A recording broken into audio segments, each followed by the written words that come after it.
ಹೈಸ್ಕೂಲಿಗೆ ಬಂದಾಗ ನನ್ನ ದೊಡ್ಡಪ್ಪ ನನಗೆ ಇಂಗ್ಲೀಷ್ ಹೇಳ್ಕೊಡ್ತಾರೆ. ಎಷ್ಟು ಪರ್ಫೆಕ್ಟ್ ಇಂಗ್ಲೀಷ್ ಸಬ್ಜೆಕ್ಟ್ ಮೇಲೆ ಹತೋಟಿ ಇತ್ತಂದ್ರೆ ಹೈಸ್ಕೂಲ್ದೊಳಗೆ ನಮ್ಗೆ ಇಂಗ್ಲೀಷ್ ಪಾಠ ಮಾಡೋ ಟೀಚರ್ ಇರಲಿಲ್ಲ ಯಾರು, ಬೇರೆ ಯಾರೋ ಒಬ್ಬರು ಹ್ಯಾಂಡಲ್ ಮಾಡೋರು ಸಬ್ಜೆಕ್ಟ್. ಕೆಲವೊಮ್ಮೆ ನಾವೊಂದಿಷ್ಟು ಟೀಮ್ ಇತ್ತು ನಮ್ಮ ತಂಡ, ಅದನ್ನು ದೊಡ್ಡಪ್ಪ ನಮ್ಮ ಮನೆಯೊಳಗೆ ಇಂಗ್ಲೀಷ್ ಹೇಳ್ಕೊಡೋರು ಗ್ರಾಮರ್. ಅದು ನಮ್ಮ ಟೀಮ್ ಇತ್ತು ಒಂದು ವಿದ್ಯಾರ್ಥಿಗಳ ಒಂದು ಒಳಗ. ಒಮ್ಮೆ ನಾವೇ ಟೀಚರ್ಗೆ ಹೇಳ್ತಿದ್ವಿ, ಇಲ್ಲ ಅಲ್ರಿ ಸರ್ ಹಿಂಗೆ ತಪ್ಪಳಾಕತ್ತೀರಿ ನೀವು ಅಂತ ಹೇಳಿ ಆ ಇಂಗ್ಲೀಷ್. ನಾನು 1ನೇ ಹಿಡ್ಕೊಂಡು 9ನೇ ತನಕ ಸ್ಕೂಲಿಗೆ ಫಸ್ಟ್ ಇದ್ದೆ. 10ನೇ ತರಗತಿ ಒಳಗೆ ನನ್ನ ಸ್ನೇಹಿತ, ಎಲ್ಲ ಟೆಸ್ಟ್ ಒಳಗೂ ಫಸ್ಟ್ ಬರ್ತಿದ್ದೆ. ನನ್ನ ಸ್ನೇಹಿತ ವಾರ್ಷಿಕ ಪರೀಕ್ಷೆ ಒಳಗೆ ನನಗಿಂತ 6 ಅಂಕಗಳು ಹೆಚ್ಚಿಗೆ ತಗೊಂಡ. ಅವ ಸ್ಕೂಲಿಗೆ ಫಸ್ಟ್ ಆದ, SLC ಒಳಗೆ. ನಾನು ಸೆಕೆಂಡ್ ಆದ. ನಾನು ನನ್ನ ಶಾಲೆಗೆ ಹೋದಾಗಲೆಲ್ಲ ಬೋರ್ಡ್ ಕಡೆ ನೋಡೋದಾಗಲೆಲ್ಲ ಒಂದು ಸರ್ತಿ ಇನ್ನೂ ಅಭ್ಯಾಸ ಮಾಡಬೇಕಾಗಿತ್ತು ನಾವು ಅಂತ ಒಂದು ಭಾವನೆಯನ್ನ ಈಗಲೂ ಕೂಡ ಹುಟ್ಟಾಕ್ತದೆ. SLC ಮುಗಿದಾದ್ಮೇಲೆ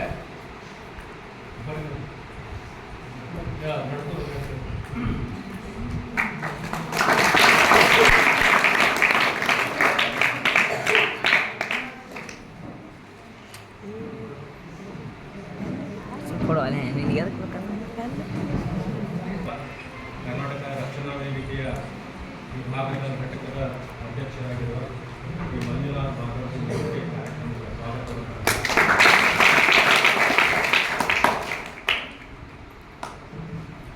ಮನೆಯೊಳಗೆ ಯಾವುದೇ ಕೊರತೆ ಇರಲಿಲ್ಲ, ಸಾಕಷ್ಟು ಅನುಕೂಲಸ್ಥ ಮನೆ ನಮ್ಮದು. ಯಾವಾಗ ಹೈಸ್ಕೂಲ್ ಬಿಟ್ಟು ನಾನು ಬಿಜಾಪುರ ಕಾಲೇಜಿಗೆ ಬಂದಿರೋ ಅವಾಗ ನಿಜವಾದಂತಹ ಬದುಕೇನನ್ನೋದು ನನಗೆ ಅರ್ಥ ಆಯಿತು. ಬಾವಿಯಲ್ಲಿ ಇದ್ದಂತಹ ಕಪ್ಪೆಯನ್ನು ಸಮುದ್ರಕ್ಕೆ ಹೋದ ಮೇಲೆ ಯಾವ ರೀತಿ ಸ್ಥಿತಿ ಆಗ್ತದೋ, ಇಡೀ ಕಾಲೇಜಿನೊಳಗೆ ನನ್ನೂರಿನಿಂದ ಬಂದವರು ನಾವೊಬ್ಬನೇ, ಬೇರೆ ಯಾರೂ ಇರಲಿಲ್ಲ, ನಾವೊಬ್ಬನೇ. ಅಲ್ಲಿ ಹೇಳುವಂತಹ ಇಂಗ್ಲಿಷ್ ಮಾಧ್ಯಮದ ಪಾಠಗಳಾಗಿರ್ಬೋದು, ಇವೆಲ್ಲ ಒಂದು ರೀತಿಯಾದಂಥ ತಲ್ಲಣವನ್ನು ಮೂಡಿಸ್ಬಿಟ್ಟು ನನ್ನೊಳಗೆ. ನನಗೆ ಈಗಲೂ ಕೂಡ ಆ ಸಂಕಟಗಳ ಅರ್ಥ ಆಗ್ತವೆ. ಕನ್ನಡ ಮಾಧ್ಯಮದಿಂದ ಹಳ್ಳಿಯಿಂದ ಸೈನ್ಸಿಗೆ ಹೋದ ತಕ್ಷಣ ಏನೇನೋ ಅಡಚಣೆಗಳು, ಇನ್ಫೀರಿಯಾರಿಟಿ ಕಾಂಪ್ಲೆಕ್ಸ್, ಕೀಳರಿಮೆ ಮನೋಭಾವನೆ ಅವೆಲ್ಲ ಏನು ಉಂಟಾಗ್ತಾವಲ್ಲ ಅದು ನನಗೆ ಬಹಳ ಸ್ಪಷ್ಟವಾಗಿ ಅರ್ಥ ಆಗ್ತದೆ. ಆ ಪರಿಸ್ಥಿತಿಗೆ ನನಗೆ ಹೊಂದಾಣಿಕೆ ಆಗಲಿಲ್ಲ. ಹೀಗಾಗಿ PUC ಒಳಗೆ ಬಹಳ ಕಡಿಮೆ ಅಂಕಗಳನ್ನ ತಗೊಂಡಿದ್ದು ನಾನು. ನಮ್ಮನೆಯೊಳಗೆ ಅಂದ್ರು ಇವೇನು ಮುಂದಕ್ಕೆ ಬರ್ಕೊಂಡು ಬಿಡುವಂತ. ನಾನು ಡಿಗ್ರಿಗೆ ಹೋದ ನಂತರ ನನಗಲ್ಲಿ ಸಿಕ್ಕಂತಹ ಶಿಕ್ಷಕರೇನಿದ್ರು, ಲೆಕ್ಚರರ್ಸ್ ಏನಿದ್ರು, ಅದು ನನ್ನ ಬದುಕಿನ ಅತ್ಯಂತ ದೊಡ್ಡ ತಿರುವು. ನಾನು ಡಿಗ್ರಿ ಒಳಗೆ ಸೇರ್ಕೊಂಡಾಗ ಹೆಂಗೆ ಅಭ್ಯಾಸ ಮಾಡಬೇಕು, ಹೆಂಗೆ ಬರಿಬೇಕು ಅನ್ನೋದನ್ನ ಹೇಳ್ಕೊಟ್ಟವ್ರು ನನ್ನ ಕಾಲೇಜಿನೊಳಗೆ ನನ್ನ ಲೆಕ್ಚರರ್ಸ್. ನಾನು BSc ಫಸ್ಟ್ ಇಯರ್ ಪಾಸ್ ಆಗಿ ಮಾರ್ಕ್ಸ್ ಕಾರ್ಡ್ ಇಟ್ಕೊಂಡು ಹೊಂಟಿದ್ದೆ. ನನ್ನ ಲೆಕ್ಚರರ್ ಕರೆದು, ಅವ್ರು ನಮ್ಮನೆ ಅಂತ ರೂಮ್ ಮಾಡ್ಕೊಂಡಿದ್ರು, ದಿನ ಭೇಟಿ ಆಗ್ತಿದ್ರು. ಶೇಖ್ ಶಾಲಿ ಸರ್ ಅಂತ ಹೇಳಿ ಕರೆದು ನನಗೆ. ನಾನು ಸರ್ ಫಸ್ಟ್ ಕ್ಲಾಸ್ ಬಂದಿದ್ರಿಗೆ ರಿಸಲ್ಟ್ ಅಲ್ಲಿ ಏನು ದೊಡ್ಡ ಮಹಾ ಸಾಧನೆ ಮಾಡಿ ಅಂತ. ಈ ಹಿಂದಿನ ಅಂಕ ಇದಲ್ಲ 6, 7 ಇದ್ದಲ್ಲ, ಇದು ಚೇಂಜ್ ಆಗಬೇಕು ನೆಕ್ಸ್ಟ್ ಇಯರ್ ಅಂತ. ಇಲ್ಲಿ 8, 9 ಬರ್ಬೇಕಂತ ಹೇಳಿದ್ರು. ಆ ಹಠ ಛಲನ್ನ ಮೂಡಿಸಿದವರು ಅವರು. ನಾನು ನನ್ನ ಬದುಕಿನೊಳಗನೆ ಅತಿ ಹೆಚ್ಚು ಅಭ್ಯಾಸ ಮಾಡಿದ್ದು ನಾನು BSc ಸೆಕೆಂಡ್ ಇಯರ್. ಪ್ರತಿ ಕ್ಷಣನೂ ಅವ್ರ ಮಾತು ನನ್ನನ್ನು ಪ್ರೇರಣೆಗೊಳಿಸ್ತಿತ್ತು. ಅವ್ರು ಮೈಸೂರಿನವ್ರು ಆ್ಯಕ್ಚುಲಿ. ಅವರು ಕೂಡ್ಸ್ಕೊಂಡು ನನ್ನ ಜೊತೆ ಚೆಸ್ ಆಡ್ತಿದ್ರು, ಚೆಸ್ ಕಲಿಸ್ತಿದ್ರು. ನಾನು 3 ವರ್ಷ ಯೂನಿವರ್ಸಿಟಿ ರಿಪ್ರೆಸೆಂಟೇಟ್ ಮಾಡಿದ್ದೆ ಆ ಚೆಸ್ ವಿಭಾಗದೊಳಗೆ. ಸೆಕೆಂಡ್ ಇಯರ್ ಎಷ್ಟು ನನ್ನ ಬದುಕಿನೊಳಗೆ ಎಷ್ಟು ಓದಿನಂದ್ರೆ ಅವ್ರು ಮೂಡಿಸಿದಂತಹ ಛಲ ಏನಿತ್ತು, ನೀನು ಕಾಲೇಜಿಗೆ ಫಸ್ಟ್ ಬರಬೇಕು ಅಂತ. ಅದು ಒಂದೇ ಧ್ಯಾನ. ರಾತ್ರಿ 1:30, 2 ನಿದ್ದೆ ಬರೋದು ನನಗೆ ಓದ್ತಾ ಓದ್ತಾ. ಮಗಲ್ಗೊಂದು ಕಡ್ಡಿ ಪಟ್ಟಿಗೆ ಇಟ್ಕೊಂಡು ಕೂತಿದ್ದೆ. ನಿದ್ದೆ ಬಂದ ತಕ್ಷಣ ಕಡ್ಡಿ ಕೊರ್ಕೊಂಡು ಕಾಲಿಗೆ ಹಚ್ಕೋತಿದ್ದೆ, ನಿದ್ದೆ ಹೋಗ್ಲಿ ಅಂತ ಹೇಳಿ. ಡಿಸೆಂಬರ್ ಅನ್ನೋದ್ರೊಳಗನೆ ಎಷ್ಟು ಪರ್ಫೆಕ್ಟ್ ಆಗಿದೆ ಅಂದರೆ 2-3 page chemistry synthesis, vitamin A, vitamin C synthesis 3-4 page ಇರ್ತಿದ್ವು ಡೆರಿವೇಶನ್. ಡಿಸೆಂಬರ್ ಅನ್ನೋದ್ರಾಗಲೇ ಬರೋದು ತಗೋದು ಓದಿ ಪ್ರಾಕ್ಟೀಸ್ ಮಾಡಿ ನಿದ್ದೆ ಒಳಗೂ ಅದೇ ಬಡಬಡಿಸ್ತಿದ್ದೆ. ಕಾಲೇಜಿಗೆ ಫಸ್ಟ್ ಬಂದಂತ ಒಬ್ಬ ಇದ್ದ, ಅವನು ಕೂಡ ಒಂದು ಸರ್ತಿ ಹೀಯಾಳಿಸಿದ್ದ, ನೀವೇನು ಮಾಡ್ತೀರಿ ನನ್ನಷ್ಟು ಮಾಡ್ತೀರಂತ. ಅದು ಒಂದು ಕಾರಣ ಇತ್ತು. ಆ ಮನೋಭಾವನೆ BSc ಸೆಕೆಂಡ್ ಇಯರ್ ರಿಸಲ್ಟ್ ಬಂತು. ಅವ ನನ್ನ ಫ್ರೆಂಡು ಬಂದಿದ್ದ, ಈಗಲೂ ಕೂಡ ಭಾಳ ಆತ್ಮೀಯ ಮತ್ತವ ಬಂದಿದ್ದ. ಅವ ಅಂಗಡಿ ಸ್ಟೈಲ್ ಮೇಲೆ ಬಂದು ಮಾರ್ಕ್ಸ್ ಕಾರ್ಡ್ ಇಸ್ಕೊಂಡು ಬಾಳೆ ನಿಂತಿದ್ವಿ, ತಗೊಂಡ. ನಾನು ಮಾರ್ಕ್ಸ್ ಕಾರ್ಡ್ ತಗೊಂಡೆ. ನಾನು ಮಾರ್ಕ್ಸ್ ಕಾರ್ಡ್ ತಗೊಂಡು ನೇರವಾಗಿ ಶಿಕ್ಷಣ ಸರ್ ಕಡೆ ಬಂದೆ. ಅವ್ರ ಮುಂದೆ ಮಾರ್ಕ್ಸ್ ಕಾರ್ಡ್ ಹೇಳಿದೆ.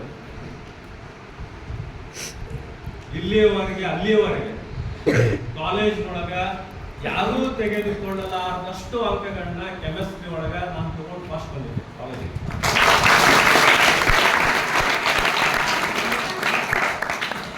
ಕೆಮಿಸ್ಟ್ರಿ ಪ್ರೊಫೆಸರ್ ನನ್ನ ಹುಡುಕಾಡ್ಕೊಂಡು ಬಂದಿದ್ರು, ಯಾವಪ್ಪ ಇಷ್ಟು ಮಾರ್ಕ್ಸ್ ತಗೊಂಡು ಕೆಮಿಸ್ಟ್ರಿ ಒಳಗ ಅಂತ ಹೇಳಿ. ಅದು ನೀಡುವ ಖುಷಿನೇ ಬೇಡ. ಓದಿದಂಥವ, ಪರಿಶ್ರಮ ಪಟ್ಟವ, ಅವನಿಗೆ ಖಂಡಿತವಾಗಿಯೂ ಯಶಸ್ಸು ಇದ್ದೇ ಇರ್ತದೆ. ನನ್ನ ಸ್ನೇಹಿತ ನೆಕ್ಸ್ಟ್ ಮತ್ತೆ ಮುಂದೆ challenge, first year second year ಸೇರಿಸಿದ್ರೆ ನನ್ನ ಹೈಯೆಸ್ಟ್ ಮಾರ್ಕ್ಸ್ ಆಗ್ತದೆ, ನಿಂಗೇನು ಆಗಂಗಿಲ್ಲ ಅಂತಂದ. 3ನೇ ವರ್ಷ ಕೂಡ ಫೈನಲ್ ಇಯರ್ 5 ಗಂಟೆ ಕಾಲೇಜ್ ಬಿಡ್ತಿತ್ತು, ಎಲ್ಲರೂ ಮನೆಗೆ ಹೋಗ್ತಿದ್ವಿ. ಇನ್ನೊಬ್ಬ ಫ್ರೆಂಡ್ ಇದ್ದ, ಜಯರಾಮ್ ಕಳ್ಳಿ ಮನೆ ಅಂತ ಹೇಳಿ, ಅವ ನಾನು ಸೇರಿ ಮಾತಾಡ್ಕೊತಿದ್ವಿ. ಮನೆಗೆ ಹೋಗಿ ಫ್ರೆಶಪ್ ಆಗಿ ತಿರ್ಗಾ ಕಾಲೇಜಿಗೆ ಬರ್ತಿದ್ವಿ ನಾವು. ತಿರ್ಗಾ ಕಾಲೇಜಿಗೆ ಬಂದು ರಾತ್ರಿ 11 ತನಕ ಲೈಬ್ರರಿ ಒಳಗೆ ಕೊಡ್ತಿದ್ವಿ. ಒಂದು 4-5 ಮಂದಿ ಬಂದು ಕೊಡ್ತಿದ್ರು ಲೈಬ್ರರಿ. ಒಬ್ಬ ಪ್ಯೂನ್ ಇದ್ದ, ಅವಂಗ ಚಾ ಕುಡಿಯಾಕದ ರೊಕ್ಕ ಕೊಡ್ತಿದ್ವಿ. ಭಾಳ ಲೇಟ್ ಆಗಿ ಬಾ ಅಂತ ಹೇಳ್ತಿದ್ದೆವು. ಅವನು ಹೋದವ ಚಾವಿಗೆ ಕಪಾಟ್ ಚಾವಿ ಕೊಟ್ಟು ಹೋಗ್ಬಿಡ್ತಿದ್ದವ. 11-11:30 ತನಕ ಬರ್ತಿದ್ದ. ರೂಲ್ಸ್ ಪ್ರಕಾರ 10ಕ್ಕೆ ಕೀಲಿ ಹಾಕ್ಬೇಕು ಲೈಬ್ರರಿ, ರಾತ್ರಿ 10ಕ್ಕೆ. ಅವ್ನು ಲೇಟ್ ಮಾಡಬಾ ಅಂತ ಹೇಳ್ತಿದ್ವಿ. ಅವ ನಮ್ಮ ಮ್ಯಾಲೆ ಬಿಟ್ಟು ಹೋಗ್ಬಿಡ. ಎಲ್ಲ ಪುಸ್ತಕಗಳನ್ನ, ಲೈಬ್ರರಿ ಒಳಗಿರುವಂಥ ಪುಸ್ತಕಗಳನ್ನ, ಕ್ವಶನ್ ಪೇಪರನ್ನು ಅಷ್ಟು ಮನನ ಮಾಡಿಕೊಂಡು BSc ಕೂಡ ನನ್ನ ಕಾಲೇಜಿಗೆ ರ್ಯಾಂಕ್ ಬಂತು. ಎಷ್ಟು ಮಾರ್ಕಸ್ ಅಂದ್ರೆ MSc ಎಂಟ್ರನ್ಸ್ ಎಕ್ಸಾಮ್ ಬರಲಿಕ್ಕೆ ಹೋದಾಗ ಅಲ್ಲಿಯೂ ಕೂಡ ಎಂಟ್ರನ್ಸ್ದೊಳಗೆ ನನಗೆ ರ್ಯಾಂಕ್ ಬಂತು. MSc ಕಲೀಲಿಕ್ಕೆ ಕಾರವಾರಕ್ಕೆ ಹೋದೆ. ನಮ್ಮ ಮನೆಯೊಳಗೆ ನನ್ನ ತಾಯಿಗೆ ಅಷ್ಟು ದೂರ, ಕಾರವಾರ ಅಂದ್ರೆ ಭಾಳ ದೂರ ಆಕಿಗೆ. ಅಷ್ಟು ದೂರ ಹೋಗಿ ಬಿಟ್ಟಿರ್ಬೇಕಲ್ಲ ಮಗನ. ಅವನ ಮನೆಯೊಳಗ ನನ್ನ ತಂದೆಗೆ ಭಾಳ ಪ್ರೆಷರ್ ಬಂದು ಕಾಣಿಸ್ತದೆ. ಒಂದು ದಿವಸ ನನ್ನ ತಂದೆ ಕಾರವಾರಕ್ಕೆ ಬಂದು ಬಿಟ್ ಬಾ BSc ಇದು MSc ಬಿಟ್ ಬಾ ಅಂತ ಹೆಂಗೆ ಹೇಳ್ಬೇಕು ಅವರು. ನಾನು ಒಂದು ಸರ್ತಿ ನಮ್ಮ ಸಹೋದ್ಯೋಗಿ ಜೊತೆ ಹಚ್ಕೊಂಡಿದ್ದೇನೆ, ಮೀನು ವಾಸನೆ ಭಾಳ ಐತಪ್ಪ ಇಲ್ಲಿ ಬಿಟ್ಟು ಬಂದ್ಬಿಡು ಅಂತಂದ್ರು. ಅದು ನೆವ ಮೀನು ವಾಸನೆ ಭಾಳ ಐತಿ ಬಿಟ್ಟು ಬಾ ಅಂತ. ಅವರು ಶಿಕ್ಷಣ ಕ್ಷೇತ್ರದೊಳಗೆ ಇದ್ದಿದ್ದರಿಂದ ಅವ್ರಿಗೆ ರಾಠೋಡ್ ಸರ್ ಅಂತಿದ್ರು, CG ರಾಠೋಡ್ ಸರ್ ಅಂತೇಳಿ BO. ಇವಷ್ಟು ಟಾಪರ್ ಮಾಡಿರೋ ಹೈಸ್ಕೂಲ್ ಟೀಚರ್, ನಿಮ್ಮ ಮಗ ಬಿಡಿಸ್ಕೊಂಡ್ಬರ್ರಿ, B.Ed ಮಾಡ್ತಾರೆ, ಮುಂದಿನ ವರ್ಷ MSc ಕಳ್ಸಾಕತ್ತಾರೆ ಅಂತ ಹೇಳಿದ್ರು. ನನ್ನ ತಂದೆ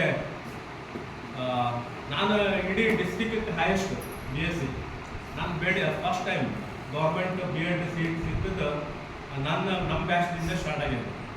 ಹಂಗೆ C E T Jamkhandi B Ed college, government B Ed college seat ಸಿಕ್ತು. 9 ತಿಂಗಳ ಕೋರ್ಸ್ ಅಷ್ಟೇ B Ed. B Ed exam ಬರೆಯಾಕತ್ತಿದ್ವಿ, ಹೈಸ್ಕೂಲ್ ಟೀಚರ್ಸ್ ಆಫರ್ ಮಾಡಿದ್ರು. ಎಂಪ್ಲಾಯ್ಮೆಂಟ್ ಆಫೀಸಿಗೆ ಹಚ್ಚಿ ನೌಕರಿ ತಗೊಳ್ಳೋದು ನಮ್ಮ last batch. Next C E T exam start ಆಯಿತು. ಒಂದು 15 ದಿವಸದಾಗ ಬಿ ಎಡ್ ರಿಸಲ್ಟ್ ಹೆಂಗೆ ಕೊಡ್ತಾರೆ ಡೌಟ್. ನಾನು MSc ಎಂಟ್ರನ್ಸ್ ಓದಲಿಕ್ಕೆ ಸ್ಟಾರ್ಟ್ ಮಾಡಿದ್ದೆ.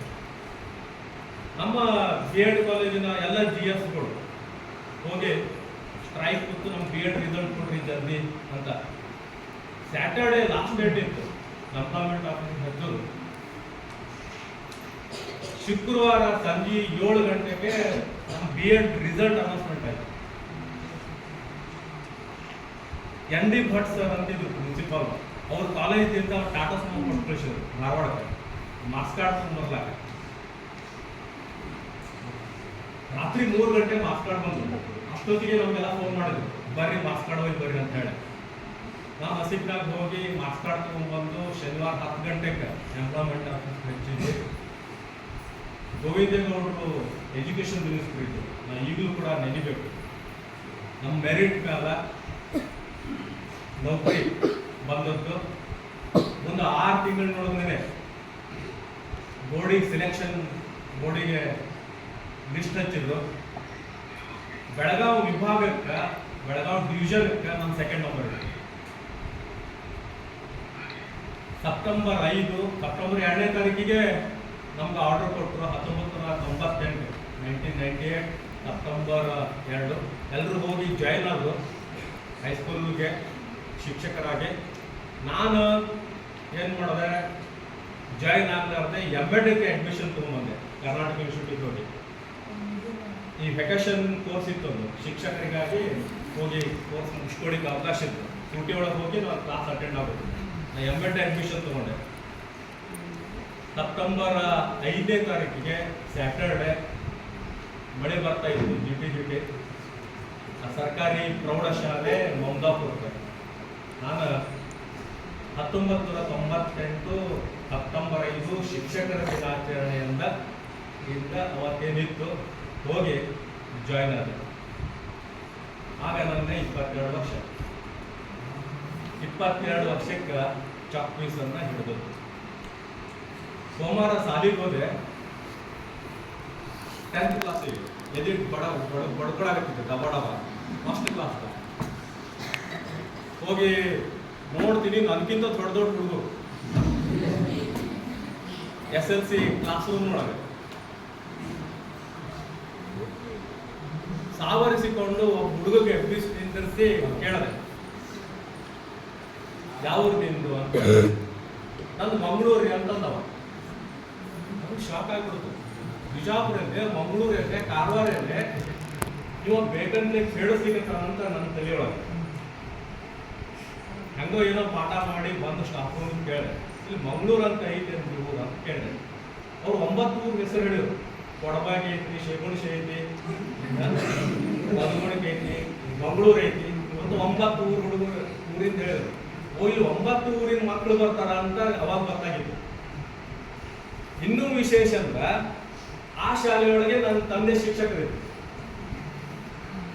ನನಗೆ ಕಲಿಸಿದ ಹೈಸ್ಕೂಲ್ನಲ್ಲಿ ಕಲಿಸಿದ ಗುರುಗಳು ಕೂಡ ಅದೇ ಶಾಲೆಯೊಳಗಿದ್ರು, ತ್ರಿವೇಣಿ ಸಂಗಮ. ಈ ಹುಡುಗರಿಗೆ ಕನ್ಫ್ಯೂಷನ್ ಶುರುವಾಯಿತು. ಇಬ್ರು ಬಾಬಾ ಸರ್ ಹೇಳ್ಬೇಕು. ಅವರೇ ಅದಕ್ಕೆ ಒಂದು ಪರಿಹಾರ ಕಂಡುಕೊಂಡ್ರು ಹುಡುಗರು. ನನ್ನ ತಂದೆಗೆ ದೊಡ್ಡ ಬಾಬಾನಗರ್ ಸರ್ ಅಂತ, ನನಗೆ ಸಣ್ಣ ಬಾಬಾನಗರ್ ಸರ್ ಅಂತ ಹೆಸರಿಟ್ಟು 4 ವರ್ಷ ನನ್ನ ತಂದೆಯ ಜೊತೆ ಕೆಲಸ ಮಾಡುವಂತಹ ಸೌಭಾಗ್ಯ ದೊರಕಿತು. ನಾನು ಅಲ್ಲಿದ್ದಾಗಲೇ MSc ಮುಗಿಸ್ಕೊಂಡೆ, MEd ಮುಗಿಸ್ಕೊಂಡೆ, MS ಸೋಶಿಯಾಲಜಿ ಮುಗಿಸ್ಕೊಂಡೆ.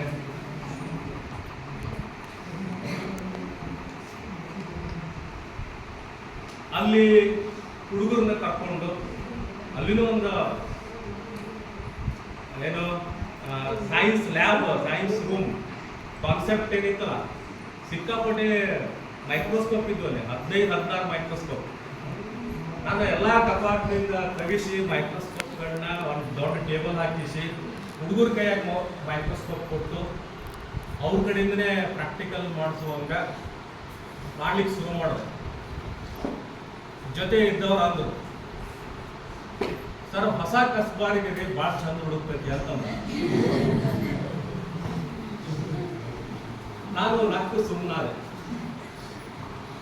ನಾನು ಅವತ್ತೇ ಡಿಸೈಡ್ ಮಾಡಿದೆ, ಕಸ್ಬಾರಿಗಿಂದ ಕಡ್ಡಿ ಉತ್ತು ಹಂಗಿಲ್ಲ. ಅದು 26 ವರ್ಷದ ನಂತರ ನನ್ನ ಆತ್ಮಸಾಕ್ಷಿ ಹೇಳ್ತಾ ಇದ್ದದ್ದು, ಕಸ್ಬಾರಿಗೆ ಕಡ್ಡಿಯಿಂದ ಕಡ್ಡಿ ಉಚ್ಚಿಲ್ಲ.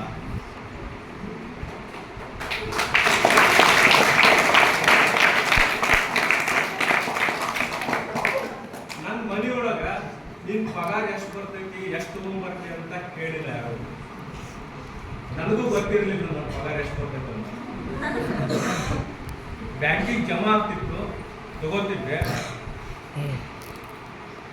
ವಿಜ್ಞಾನದ ಮಾದರಿಗಳನ್ನ ಮಾಡಿಸೋದು, ಹುಡುಗರನ್ನ ಪ್ರಾಜೆಕ್ಟ್ ರೆಡಿ ಮಾಡಿಸೋದು, 5-6 ಸರ್ತಿ ಸ್ಟೇಟ್ ಲೆವೆಲ್ಗೆ ಕರ್ಕೊಂಡು ಮಕ್ಕಳನ್ನ ಕರ್ಕೊಂಡು, ಒಂದು ಸರ್ತಿ ಸದರ್ನ್ ಇಂಡಿಯಾಕ್ಕೆ ಸೈನ್ಸ್ ಮಾಡೆಲ್ಗಳನ್ನ ತಗೊಂಡು ಅಲ್ಲಿ ವಿದ್ಯಾರ್ಥಿಗಳನ್ನ, ಅದು ಬೇರೆ ಲೋಕ. 7 ವರ್ಷ ನಾನು ಮಮದಾಪುರದೊಳಗೆ ಕೆಲಸ ಮಾಡಿದೆ. ಭಾಳ ಈ ಸಣ್ಣ ವಯಸ್ಸಿನೊಳಗೆ ಇವೆಲ್ಲ ಒಂದು 22 ವರ್ಷಕ್ಕೆ ನೌಕರಿ ಸಿಕ್ಕಿದ್ದು. ಸೇರಿದ 7 ವರ್ಷಕ್ಕೆ ಶಿಕ್ಷಕರ ಕಲ್ಯಾಣ ನಿಧಿಯಿಂದ ಸ್ಟೇಟ್ ಅವಾರ್ಡ್ ಬಂತು ನನಗೆ. ಎಲ್ಲರೂ ಏನು ಸೇರಿ 7 ವರ್ಷ ಆಗೈತಿ ನಿನಗೆ ಸ್ಟೇಟ್ ಅವಾರ್ಡ್ ಬಂತ ಅಂತಂದ್ರು. ಹೀಗಾಗಿ ಬೇಗನೆ ಎಲ್ಲರನ್ನ ಕಂಡಿದ್ದು ಅದು ಒಂದು ರೀತಿ ಸೌಭಾಗ್ಯ. ನಂತರ ಬಿಜಾಪುರ ಬಾಲಕರ ಸರ್ಕಾರಿ ಪದವಿ ಪೂರ್ವ ಕಾಲೇಜಿಗೆ ಟ್ರಾನ್ಸ್ಫರ್ ಆಯಿತು. ಆ 18 ವರ್ಷಗಳು ಅಲ್ಲಿ ಕಳೆದದ್ದೇನವ ಎಲ್ಲೋ ಒಂದು ಮೂಲೆಯೊಳಗೆ ಇದು ನಿರರ್ಥಕ ಕಳೆದೆ ಅಂತ ಅನಿಸ್ತು ನಮ್ಗೆ ಯಾವುದೋ ಒಂದು ದಿವಸ ನನಗೆ. ಆದಾಗ್ಯೂ ಕೂಡ ಇಡೀ ಜಿಲ್ಲೆಯೊಳಗೆ ಇರಲಾರ್ದಂತಹ ಒಂದು ಸೈನ್ಸ್ ರೂಮ್, ಬಿಜಾಪುರ ಬಾಲಕರ ಸರ್ಕಾರಿ ಪ್ರೌಢಶಾಲೆಗೆ ಹೋಗಿ ನೋಡಿದ್ರೆ ಇಡೀ ಬಿಜಾಪುರ ಜಿಲ್ಲಾದೊಳಗೆ ಇವತ್ತು ಪ್ರೈವೇಟ್ ಸ್ಕೂಲ್ದೊಳಗಿಲ್ಲ ಅಂತ ಅದ್ಭುತವಾದಂತಹ ಒಂದು ಸೈನ್ಸ್ ಲ್ಯಾಬ್ರೋಟರಿ ಅಲ್ಲಿ ಮಾಡಲಿಕ್ಕೆ ಸಾಧ್ಯ ಆಯಿತು. ಅದು ಅಲ್ಲಿಯ ಮುಖ್ಯ ಶಿಕ್ಷಕರಾದಂಥ ಇಂಡಿಕರ್ ಸರ್ ಕಾರಣದಿಂದ. ನಾನು ಮಮದಾಪುರದೊಳಗಿದ್ದಾಗ ನನ್ನ ಬದುಕಿನೊಳಗೆ ಒಂದು ದೊಡ್ಡ ತಿರುವು ನನಗೆ ಸಿಕ್ಕಿದ್ದು, ಯಾವುದೋ ಒಂದು ಕ್ಷಣದೊಳಗೆ ಬೇಜಾರಾಗಿ ಒಂದು ಪತ್ರಿಕೆಗೆ ಲೇಖನ ಬರಲಿಕ್ಕೆ ಸ್ಟಾರ್ಟ್ ಮಾಡಿದ್ದೆ. ವಿಜ್ಞಾನ ಸಂಗಾತಿ ಅಂತ ಪತ್ರಿಕೆ, ಹಂಪಿ ಯೂನಿವರ್ಸಿಟಿಯಿಂದ. ಆಮೇಲೆ ಬಾಲ ವಿಜ್ಞಾನ ಅಂತ ಒಂದು ಪತ್ರಿಕೆ ಬರ್ತಿತ್ತು, ಅದಕ್ಕೆ ನಾನು ಲೇಖನ ಬರಲಿಕ್ಕೆ ಶುರು ಮಾಡಿದೆ. ಆ ಬಾಲ ವಿಜ್ಞಾನ ಪತ್ರಿಕೆಯ ಸಂಪಾದಕ ಮಂಡಳಿ ಒಳಗ ಪ್ರಧಾನ ಸಂಪಾದಕರು ಪ್ರೊಫೆಸರ್ MR ನಾಗರಾಜ್ ಬಂದಿದ್ರು. ಸಾಮಾನ್ಯವಾಗಿ ಒಬ್ಬ ಪ್ರಧಾನ ಸಂಪಾದಕರು ಲೇಖನ ಬರೆದವರಿಂದ ಪತ್ರ ಬರೆಯಂಗಿಲ್ಲ. ಚಲೋ ಇದ್ದಂದ್ರೆ ಪ್ರಿಂಟ್ ಮಾಡ್ತಾರೆ, ಚಲೋ ಇರ್ಲಿಲ್ಲ ಪ್ರಿಂಟ್ ಮಾಡಂಗಿಲ್ಲ ಪತ್ರಿಕೆಯವರು. ಅವರಿಂದ ಪತ್ರ ಬಂತು ನನಗೆ. ಆ ಬಾಂಧವ್ಯ ಏನಲ್ಲ, ಅದು ನನ್ನ ಬದುಕಿನ ಅತಿ ದೊಡ್ಡ ತಿರುವು. ಅವರ ಪರಿಚಯ ಆಗಿತ್ತು ಪ್ರೊಫೆಸರ್ MR ನಾಗರಾಜ್ ಅವರು. ಅವರು ನನ್ನ ಮಹಾಗುರುಗಳಂತ ನಾನು ಈಗಲೂ ಕೂಡ ನಾನು ನೆನೆಸ್ಕೊಳ್ತೇನೆ. ನನ್ನ ವೃತ್ತಿ ಬದುಕಿನೊಳಗೆ ನಾನೇನಾದರೂ ಸಾಧಿಸಿದ್ದೆ ಅಂತೇನೋ ಅನಿಸ್ತಿತ್ತಂತ ಅದಕ್ಕೆ ಮೂಲ ಕಾರಣ ಪ್ರೊಫೆಸರ್ MR ನಾಗರಾಜ್ ಅವರು. ಅವರು ಮಾಡಿದ ಮಾರ್ಗದರ್ಶನ, ಅವರು ನೀಡಿದಂತಹ ವಿದ್ಯೆ, ಅವರು ಕೊಟ್ಟಂತಹ ವಿದ್ಯೆ, ಒಬ್ಬ ಶಿಕ್ಷಕನಾಗಿ ನಾನು ಬೆಳಿಲಿಕ್ಕೆ ಬಹಳ ಕಾರಣ ಆಗಿತ್ತು ಪ್ರೊಫೆಸರ್ MR ನಾಗರಾಜ್ ಸರ್. ಬಿಜಾಪುರದೊಳಗಿದ್ದಾಗ ನಂಗೆ ಪ್ರೊಫೆಸರ್ CNR ರಾವ್, ಭಾರತ ರತ್ನ ಪ್ರಶಸ್ತಿ ವಿಜೇತರು, ದೊಡ್ಡ ವಿಜ್ಞಾನಿ, ಅವರು ರಾಷ್ಟ್ರ ಮಟ್ಟದ ಪ್ರಶಸ್ತಿಯನ್ನು ಕೊಡ್ತಾರೆ CNRF ಫೌಂಡೇಶನ್ನಿಂದ. ವಿಜಯಪುರದೊಳಗೆ ನಾನು ಕೆಲಸ ಮಾಡ್ತಾ ಇದ್ದಾಗ ಬಹುಶಃ 2013 ಅಂತ ಇರ್ಬೋದೇನೋ, ನಂಗೆ CNRF ಫೌಂಡೇಶನ್ನಿಂದ ನ್ಯಾಷನಲ್ ಅವಾರ್ಡ್ ಸಿಕ್ತು, ಸೈನ್ಸ್ ಟೀಚರ್ ಅಂತ ಹೇಳಿ. ಅದಕ್ಕೆ ಕಾರಣೀಕರ್ತರೆ ಪ್ರೊಫೆಸರ್ M.R. ನಾಗರಾಜ್ ಅವರು ಅವ್ರು ನೀಡಿದ ಮಾರ್ಗದರ್ಶನ. 2019 ಪ್ರಮೋಷನ್ ಬಂತು. ಒಂದ್ಸರ್ತಿ ಬಿಟ್ಟೆ ನಾನು, ಪ್ರಮೋಷನ್ ಬೇಡ ಅಂತ ಹೇಳಿ. ಮತ್ತೆ ಪ್ರಮೋಷನ್ ಬಂತು, ಯಾಕಂದ್ರೆ ಮೆರಿಟ್ ಒಳಗೆ ಡಿವಿಷನ್ ಸೆಕೆಂಡ್ ಇದ್ದಿದ್ದರಿಂದ ಫಸ್ಟ್ ನಮ್ದು ಲಿಸ್ಟ್ ಒಳಗೆ 98 ಬ್ಯಾಚ್ ಒಳಗೆ ಪ್ರಮೋಷನ್ ನಮ್ಮ ಹೆಸರುಗಳೇ ಮುಂಚೂಣಿಯಲ್ಲಿ ಇದ್ದಿದ್ದರಿಂದ ಮತ್ತೆ ಎರಡನೇ ಸರ್ತಿ 2022 ಬಂತು. ಯಾವ್ಯಾವ ಖಾಲಿ ಅವ ಮುಖ್ಯೋಪಾಧ್ಯಾಯ ಹುದ್ದೆಗಳು ಯಾವ್ಯಾವ ಖಾಲಿ ಅವ ಅಂತ ಹೇಳಿ ಲಿಸ್ಟ್ ನೋಡ್ತಾ ಇದ್ದೆ, ಯಾವ್ಯಾವ ಸಿಗೋ ಸಾಧ್ಯತೆಗಳವ ಅಂತ ಪಟ್ಟಿ ಮಾಡ್ಕೊಂಡು ಇಟ್ಕೊಂಡಿದ್ದೆ. ಅದ್ರೊಳಗೆ ಮೋಸ್ಟ್ಲಿ ಸಿದ್ಧಾರ್ಥ್ ಸಿಗ್ಬೋದು, ಸಿದ್ಧಾರ್ಥ್ ತಗೋಬೇಕು ಅಂತ ಇತ್ತು. ಅದ್ರ ನೆಕ್ಸ್ಟ್ ಕೆಳಗಡೆ ಚಿಮ್ಮಲಿಗೆ ಬರ್ಕೊಂಡಿದ್ದೆ. ನನಗೇನು ಈ ಊರಿನ ಬಗ್ಗೆ ಇಡೀ ಪೂರ್ಣ ಪರಿಚಯ ಅಂತಿಲ್ಲ, ಬೇರೆ ರೀತಿಯಿಂದ ಪರಿಚಯ, ಅದನ್ನ ನಾನು ಹೇಳ್ತೇನೆ. ಆಮೇಲೆ ರಾತ್ರಿ 10 ನನಗೊಂದು ಫೋನ್ ಬಂತು ನನ್ನ ಅತ್ಯಂತ ಆಪ್ತರಿಂದ, ಇಲ್ಲ ಸಿದ್ಧಾರ್ಥ್ ತಗೋಬೇಡ್ರಿ, ಬೇರೆ ಊರು ತಗೋರಿ ಅಂತ ಏನೇನೋ ಒಂದಿಷ್ಟು ರೀಸನ್ಗಳನ್ನ ಹೇಳಿದ್ರು. ಆಯ್ತು ಬಿಡು, ನೆಕ್ಸ್ಟ್ ಚಿಮ್ಮಲಿಗೆ ತಗೊಳ್ಳೋದು ಅಂತ ಹೇಳಿ ಡಿಸೈಡ್ ಮಾಡಿದೆ. 31/10/2022 ಆರ್ಡರ್ ಏನೋ ಕೊಟ್ಟರೆ ಕಾಣಿಸ್ತದ. ನವೆಂಬರ್ 1 ಅಲ್ಲಿ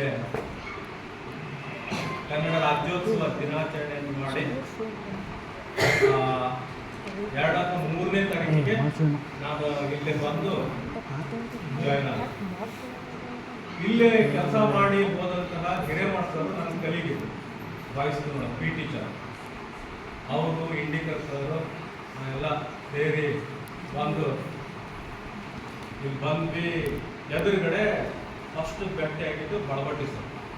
ಅವ್ರು ಬಳಬಟ್ಟಿ ಸರ್ ಅಂತ ಗೊತ್ತಿರಲಿಲ್ಲ. ಈ 7 ಕ್ಲಾಸ್ನಿಂದ ಹಿಂಗೆ ಈ ಕಡೆ ಬಂದರು. ಆಮೇಲೆ ಜಾಯಿನ್ ಆಗಿ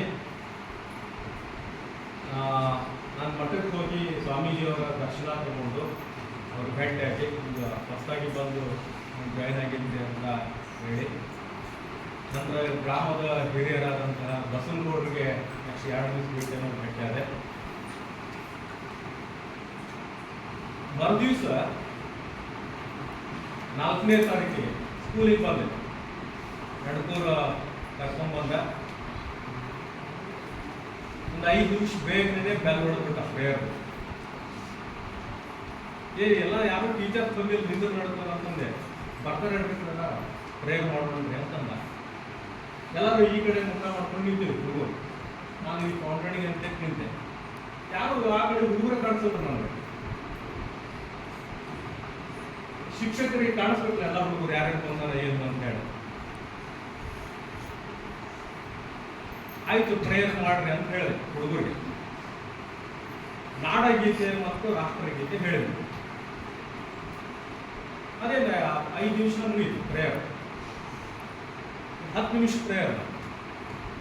ಮತ್ತೆ ಇನ್ನ 5 ನಿಮಿಷ ಏನ್ ಮಾಡ್ತೇನೆ ಅಂತ ಕೇಳಿದೆ ಹುಡುಗರಿಗೆ.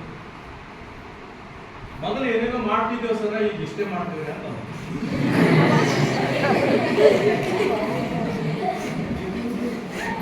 ಆಮೇಲೆ ಎಲ್ಲ ಟೀಚರ್ಸ್ ಸರ್ ಬಂದರು, ಎಲ್ಲರೂ ಬಂದರು.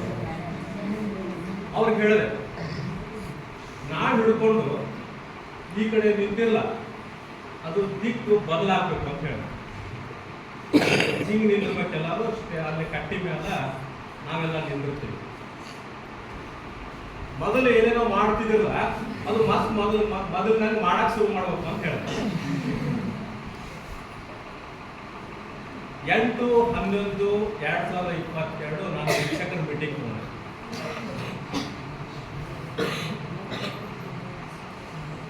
ಸ್ಟಾರ್ಟಿಂಗ್ ಸ್ವಲ್ಪ ಹೊಂದಾಣಿಕೆ ಆಗ್ಬೇಕಲ್ಲ. ಹೊಂದಾಣಿಕೆ ಆಗ್ಬೇಕಾದ್ರೆ ಆ ಕಡೆ ಈ ಕಡೆ ಎಲ್ಲ ಸೇರಿ ಒಮ್ಮೆ ಡಿಕ್ಕಿ ಹೊಡಿತ, ಘರ್ಷಣೆ ಆಗ್ತದೆ, ಒಮ್ಮೆ ಸರಿಯಾಗಿ ಕೂಡಂಗಿಲ್ಲ. ಆಮೇಲೆ ಒಂದು ಸರ್ತಿ ಸೆಟ್ಲ್ ಆದ್ಮೇಲೆ ಬರೋಬ್ಬರಿ ಕೊಡ್ಬೋದು. ನಾನು ಶಿಕ್ಷಕರ ಜೊತೆ ಸಮಾಲೋಚನೆ ಮಾಡುವಾಗ ಒಂದಿಷ್ಟು ವಿಷಯಗಳು ಪ್ರಸ್ತಾಪ ಮಾಡೋದು. ಇಲ್ಲ ಪ್ರೇಯರ್ದೊಳಗ ಪಂಚಾಂಗ ಪಠಣ ಇರಬೇಕು, ಪಂಚಾಂಗ ಪಠಣ ಆಗ್ಬೇಕು, ಅಮರವಾಣಿ ಇರಬೇಕು. ನಾವೆಲ್ಲ ಚಿಕ್ಕವರಿದ್ದಾಗ ಆ ಪರಂಪರೆಯಿಂದ ಬೆಳ್ಕೊಂಡು ಬಂದವರು. ನಾವು ಸ್ಕೂಲ್ ಒಳಗಿದ್ದಾಗ ಪಂಚಾಂಗ ಪಠಣ ಹೇಳ್ತಿದ್ವಿ, ಅಮರವಾಣಿ ಹೇಳ್ತಿದ್ವಿ. ಯಾಕಿಲ್ಲ ಇಲ್ಲೇ ಪ್ರಾರಂಭ ಮಾಡೋಣ, ಸುದ್ದಿಗಳನ್ನ ಹೇಳ್ಸೋಣ ಅಂತೆಲ್ಲ ಮಾತಾಡಿದ್ರು ಆ ಒಂದು ಮೀಟಿಂಗ್. ಆ ಬದಲಾವಣೆ ಏನದ ಅದು ಇವತ್ತು ಬಂದು ನಾನು ಪ್ರೇರಣೆ ನಿಂತಾಗ ಕೂಡ ಇಂದು ಎಲ್ಲರೂ ಚೆನ್ನಾಗಿ ಅಭ್ಯಾಸ ಮಾಡೋಣ ಅನ್ನೋ ಹೇಳಿಕೆ ಏನದ ಇದು ಎಲ್ಲೋ ಕಣ್ಣೊಳಗ ನೀರನ್ನ ಚಿಮ್ಮಿಸ್ತು. ಒಂದು ಸಣ್ಣ ಬದಲಾವಣೆ, ಒಂದು ಸಣ್ಣ ಹೆಜ್ಜೆ ಇಡೀ ವ್ಯವಸ್ಥೆಯನ್ನ ಬದಲಾಯಿಸ್ಬೋದು.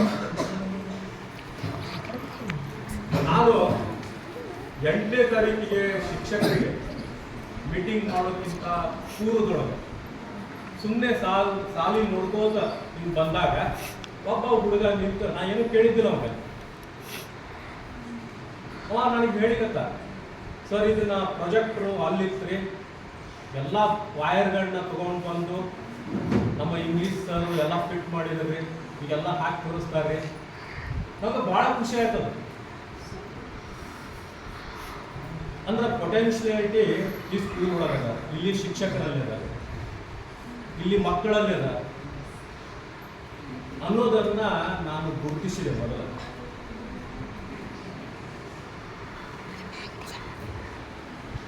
ಏನೋ ಕೆಲಸಗಳನ್ನ ಕಟ್ಕೊಂಡು ಬಂದವು. ಕುರ್ಚಿ ಮೇಲೆ ಕೂಡಬೇಕಾದ್ರೆ ದೇವರ ಹೆಸರಿನಲ್ಲಿ ನನ್ನಷ್ಟಕ್ಕೆ ನಾನೇ ಪ್ರಮಾಣ ಮಾಡಿ ಕೂತು, ಮಕ್ಕಳ ದುಡ್ಡು ಮಕ್ಕಳಿಗೆ, ಒಂದೇ ಒಂದು ಪೈಸಾ ವ್ಯತ್ಯಾಸ ಮಾಡಿಕೊಡುವುದಿಲ್ಲ ಅನ್ನೋ ಒಳಗಡೆನೆ ಆ ಪ್ರಮಾಣ ಮಾಡಿ ಕುರ್ಚಿ ಮೇಲೆ ಕೂತು. ಇಲ್ಲಿಯ ಶಿಕ್ಷಕರು ಎಷ್ಟೊಂದು ನನಗೆ ಹೆಗಲು ಕೊಟ್ಟು ಕೆಲಸ ಮಾಡಿದ್ರಂದ್ರೆ, ನಾನು ಕನ್ನಡ ಸರ್ ಈಗಿಲ್ಲ, ಟ್ರಾನ್ಸ್ಫರ್ ಆಗಿದ್ದಾರೆ. ಕನ್ನಡ ಸರ್ ಇಡೀ ಆಡಳಿತಾತ್ಮಕ ಕೆಲಸಗಳವು, ಅದು ಟ್ರೆಜರಿಗಾಗಿರ್ಬೋದು, ಬ್ಯಾಂಕಿಗಾಗಿರ್ಬೋದು, ಆ ಎಲ್ಲ ಕಾರ್ಯಗಳಲ್ಲಿ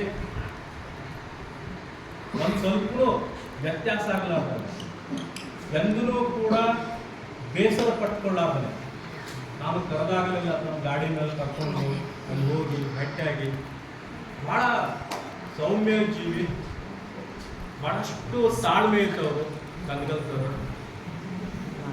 ಎಲ್ಲ ಕೆಲಸಗಳಲ್ಲಿ ನನಗೆ ಸಹಾಯ ಮಾಡಿದವರು. ಅವ್ರು ಟ್ರಾನ್ಸ್ಫರ್ ಆಗಿ ಹೋದ್ಮೇಲೆ ನಾನು ಸ್ವಲ್ಪ ಅಧೀರಗೊಂಡೆ. ಅವರ ಸ್ಥಾನವನ್ನು ತುಂಬಿದವರು ಬಳಬಟ್ಟಿ ಸರ್.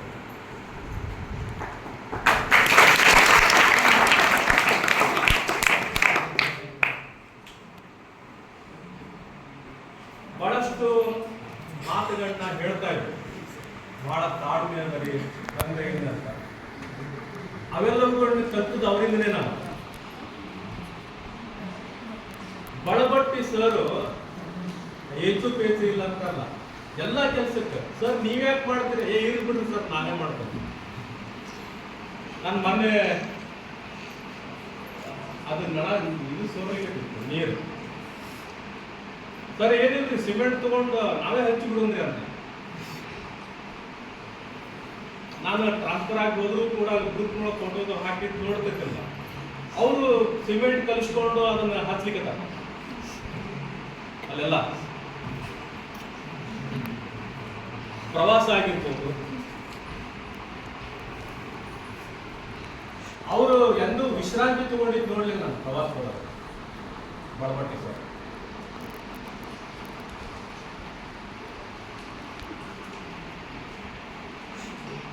ಒಬ್ಬ ಶಿಕ್ಷಕದಿಂದ ಮುಖ್ಯೋಪಾಧ್ಯಾಯ ಬಂದಾಗ ಎಲ್ಲರ ಅನುಭವಗಳನ್ನ ತಗೋಬೇಕು. ಪಾಪ್ಯುಲರ್ ಸರ್ ಮುಖ್ಯೋಪಾಧ್ಯಾಯರಾಗಿ ಚಾರ್ಜ್ ತಗೊಂಡು ವಹಿಸಿ ಆ ಅನುಭವ ತಗೊಂಡು ಬಂದವರಿದ್ರು. ನಾನು ಅನೇಕ ಸರ್ತಿ ಅವ್ರ ಜೊತೆ ಚರ್ಚೆ ಮಾಡ್ತಿದ್ದೆ. ಆಡಳಿತಾತ್ಮಕ ವಿಷಯಕ್ಕೆ ಬಂದಾಗ ಇದು ಈ ಡಿಸಿಷನ್ ನನಗೂ ಎಲ್ಲ ಹೊಸದು. ಕ್ಯಾಶ್ ಬುಕ್ ಬರೀರೋದು ನಾನು ಕೂತು ಸ್ಟಡಿ ಮಾಡಿದೆ. ಕ್ಯಾಶ್ ಬುಕ್ ಬರೀದಂದ್ರೆ ಏನು ಅಂತೆಲ್ಲ. ಪಾಪ್ಯುಲರ್ ಸರ್ ಆ ವಿಷಯದೊಳಗ ಅನೇಕ ರೀತಿಯ ಸಹಾಯವನ್ನ ಮಾಡಿದ್ರು.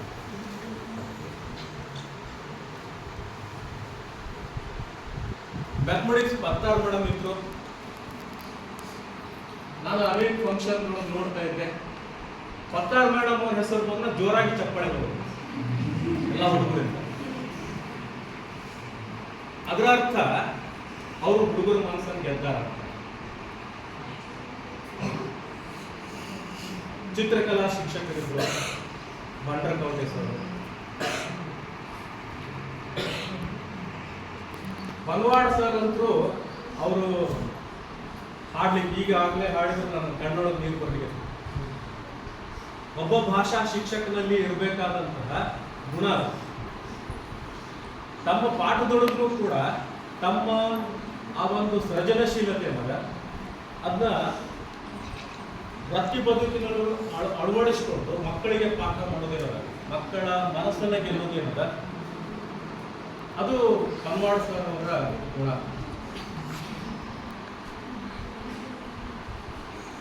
ನನ್ನ ವಿಷಯಕ್ಕೆ ಬಂದ್ರ ವಿಜ್ಞಾನ ನಂದಾಪುರ ಮೇಡಮ್ ಅವರು ಇಲ್ಲೇ.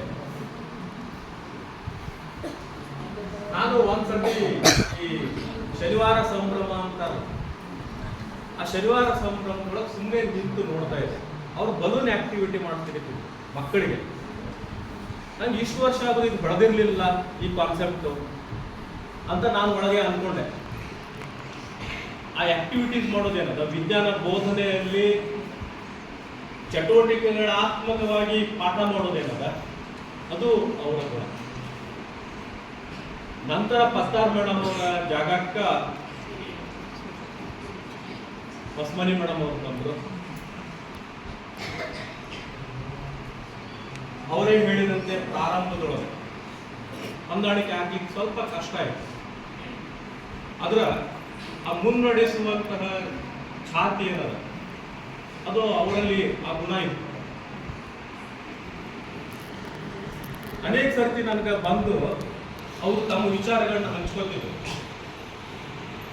ಮಕ್ಕಳಿಗೆ ನಾವು ಪಾಠ ಮಾಡಿ ಗುರು ಹೊಡಿಸಿ ಬಾಯ್ಪಾಠ ಮಾಡಿಸೋದಾದ್ರೆ ನಾವು ಒಂದ್ ಲೆಕ್ಕ ಕಲಿಸ್ಕೊಟ್ರ ಅದೇ ರೀತಿ ಬೇರೆ ಲೆಕ್ಕಗಳನ್ನ ಮಾಡುವ ರೀತಿ ಹುಡುಗರು ಬರಬೇಕು.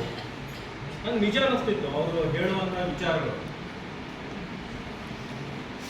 ಮೇಡಮ್, ನಿಮ್ಮ ಪಾಠ ನಿಮ್ಮ ವಿಧಾನ ನಿಜವಾಗಿಯೂ ವಿದ್ಯಾರ್ಥಿ ಸ್ನೇಹಿ ಇರುವಂತಹ ವಿಚಾರಗಳವ. ಆದ್ರೆ ಪ್ರಾರಂಭದೊಳಗ ನಾವು ಮಕ್ಕಳು ಹೆಂಗಿದ್ರ ಮಕ್ಕಳ ಜೊತೆ ಹೋಗ್ತಾ ಹೋಗ್ತಾ ಹೋಗ್ತಾ ಅವುಗಳನ್ನ ರೂಢಿಸ್ಬೇಕು ಅಂತ ಮೇಡಮ್ ಅವ್ರ ಜೊತೆ ನಾನು ವಿಚಾರಗಳನ್ನ ಹಂಚ್ಕೊಂಡಿದ್ದೀನಿ.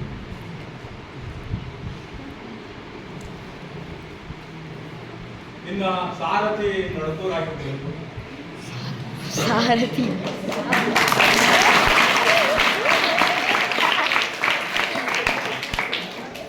ಬಹಳ ಆತ್ಮೀಯವಾಗಿ ಇಲ್ಲಿ ಶಾಲೆಯೊಳಗ ಹೆಜ್ಜೆ ಇಟ್ಟಾಗ ಸ್ವಾಗತ ಮಾಡ್ಕೊಂಡಂತ ಆಯ ಆಗಿರ್ಬೋದು.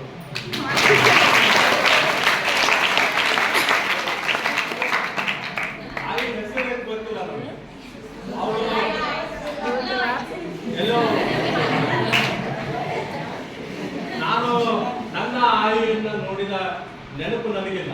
ಅವಳು ನಂಗ ಆಯಿ ಅಷ್ಟು ಆತ್ಮೀಯ.